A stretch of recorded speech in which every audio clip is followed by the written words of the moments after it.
The letter came like a dagger in the mail, its words bold and dripping with arrogance.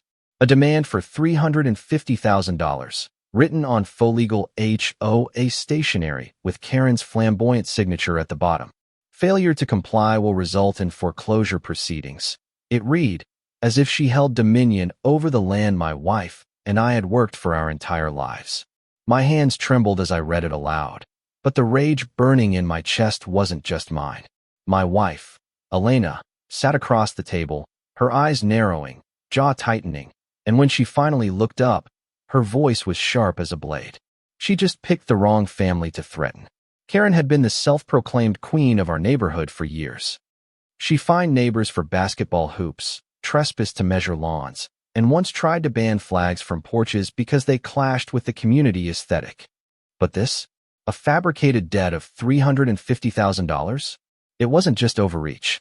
It was extortion dressed up as HOA enforcement. I stormed out to the porch, waving the letter, and sure enough, Karen was there already, waddling down the sidewalk with her clipboard clutched like a crown. "You got my notice," she sneered, her lips curling. "You have 30 days. Pay up, or you lose everything." I exploded. $350,000? For what? This is fraud. She shrugged, smug and unshaken. Call it penalties. Call it assessments. Call it whatever you want. But it's legal. And I don't care if you cry to the papers, nobody can save you. She smirked wider, her bloated confidence oozing off her. "Unless you're hiding a miracle, this cabin is mine." That was when Elena stepped onto the porch. She wasn't in uniform, just jeans and a flannel, but the steel in her gaze made Karen falter for a split second. My wife folded her arms and said, calm but lethal, $350,000. That's the price you put on your freedom, Karen. Because tonight, you just crossed into federal fraud. Karen scoffed, waving her hand. "Oh, please. Who do you think you are? Some lawyer? You think you can scare me?" But before Elena could respond, headlights turned into the cul-de-sac. A police cruiser rolled up, red and blue lights flickering against the houses. A neighbor must have called, hearing the shouting. Karen puffed up like a peacock, strutting to the curb, waving her letter high. "Officer, over here. Arrest these people for refusing to comply with HOA orders." She jabbed the letter toward him like it was holy scripture. "They're dangerous. They're unstable. They're criminals." The officer stepped out, young but steady, scanning the scene. He looked at Karen, then at us, and asked evenly, "Who's the homeowner here?" I raised my hand, but before I could speak, Elena pulled something from her wallet and held it up. The officer's eyes locked onto it, and in an instant his posture changed. He snapped to attention, heels together, hand rising in a crisp salute. "General," he said, voice firm, reverent. My heart swelled with pride, but Karen's jaw dropped so fast it nearly hit the pavement. What did you just call her?" Karen stammered. The officer ignored her, his eyes still on Elena. "Ma'am, how would you like me to proceed?" Elena's tone never wavered. "This woman has issued fraudulent financial demands and attempted extortion under the guise of HOA authority. Document everything. She's not walking away from this." Karen shrieked, voice cracking. "She's lying. That's not real. She's not, she can't be," but the officer cut her off sharply. "Ma'am, you're under investigation now. I suggest you sit down and stop talking before you add resisting arrest to your record." The neighbors had come outside by then, their phones raised, filming every second. For years they had endured Karen's reign in silence. Now they watched with open glee as her power evaporated in the face of real authority. One neighbor whispered, "She demanded $5,000 from me last month for a missing fence post." Another muttered, "She fined me for having too many chairs on my deck." And then Mr. Alvarez, the quiet widower at the corner, stepped forward with a stack of papers. "I've kept records," he announced. "She's stolen from all of us. Here's proof." Karen's face went crimson, her shrieks higher, more desperate. "You're all against me. This is a conspiracy. She's not a general. She's just his wife."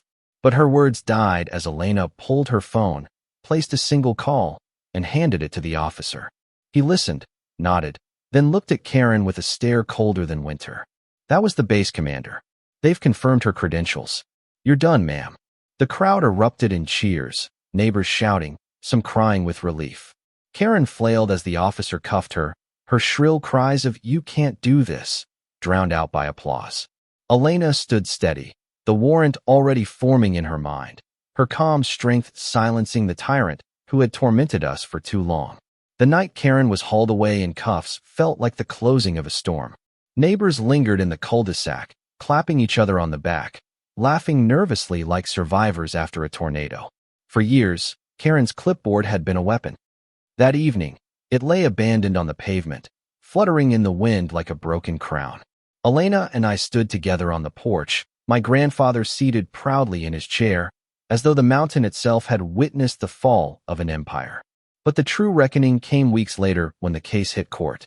The $350,000 demand letter became Exhibit A, held up by the prosecutor like a smoking gun. The jury read every word of it, saw Karen's dramatic signature, and listened as experts explained how no HOA had legal standing to demand such a sum. Fraud, extortion, harassment, the charges stacked like bricks, and Karen's empire crumbled under the weight. She tried to fight it. Oh, she tried. She claimed the money was for community improvements, that Elena had intimidated her, that the neighbors were all conspiring. But each defense only dug her deeper. Mr. Alvarez produced meticulous records of every bogus fine, every special assessment she had levied, and every check she had cashed into her personal account. Jessica, the young mother, testified that Karen threatened foreclosure if she didn't pay thousands for leaving a stroller on her porch. An elderly veteran spoke of being fined $10,000 for flying his flag on a pole taller than regulation. Each story was another hammer strike, another splinter of Karen's crumbling throne. Then Elena took the stand. Calm, steady, her uniform crisp, her credentials undeniable. She explained the law, the limits of HOA authority, and the federal investigation into abuses like Karen's. When the prosecutor asked her about the night of the confrontation, she raised her chin and said clearly, she didn't just demand money. She demanded submission. And when we refused, she tried to twist the law into her own weapon. That's not leadership. That's criminal. The room went silent. Even the judge leaned back, his expression carved in stone. Karen broke then. Her voice cracked as she shouted, "She's lying. She's just a wife's nothing without her husband." The insult echoed in the courtroom, raw and ugly. And for the first time, everyone saw her not as a president or leader, but as a desperate bully unmasking herself in front of the world. The jury didn't even look at her anymore. They looked at us with sympathy, with respect, with the certainty of where justice lay. The verdict came fast. Guilty on all counts. The sentence, 3 years in prison, restitution for every dollar she had stolen, and a lifetime ban from serving on any HOA or community board. When the gavel struck, cheers rose from the gallery. Neighbors hugged each other, tears streaming down faces that had known only fear under her reign. Karen collapsed into her chair, a broken figure, her shrieks drowned in the sound of victory. Deputies pulled her up, her wrists bound, her power gone forever. But the true victory wasn't in her punishment, it was in what happened after. The HOA dissolved under court order, its corrupted roots pulled out by the judge's ruling. In its place, the community formed something new, a neighborhood council, voluntary, transparent, built not on fines, but on cooperation. The first meeting wasn't held in some sterile office, but on our lawn, under the flag Grandpa had raised. Families brought food, kids played tag in the grass, and for the first time in years, the air wasn't heavy with suspicion. It was alive with laughter. Neighbors spoke freely now. Jessica offered to run a community garden. The veteran volunteered to lead a flag-raising ceremony every Memorial Day. Mr. Alvarez, cane tapping against the ground, said he'd serve as treasurer not to collect fines, but to manage a fund for shared improvements like snow removal and road repair. The community had been freed from tyranny, and in its place grew something real, something worth protecting. At the second meeting, a gift was unveiled. A wooden sign, hand-carved by one of the older neighbors, placed at the entrance of the cul-de-sac. Burned into its surface were the words, "Respect, not rules." Grandpa touched the carving, his eyes wet, and whispered, "This is the country I fought for." Karen's name faded into infamy, whispered not with fear, but with laughter. Remember when she tried to demand $350,000? People chuckled at barbecues. Her downfall became a story parents told their kids as a lesson. Power built on lies always collapses. And though she sat in prison, railing against conspiracies, her legacy was nothing but ashes. As for me, I found pride not in Karen's fall, but in Elena's strength. That morning when she stepped forward, calm and unshakable, holding her warrant high, it wasn't just Karen she shut down. It was fear itself. She had shown our neighbors what authority truly looked like. Not intimidation, not greed, but justice tempered with discipline. Every time I watched her, I remembered the officer's salute, the way the crowd gasped, and the truth that one moment of courage can erase years of oppression. Now, when I sit on the porch with Grandpa and Elena, the mountain air feels different. Free. Kids ride their bikes without worrying about fines. Families decorate their porches without dreading nasty letters.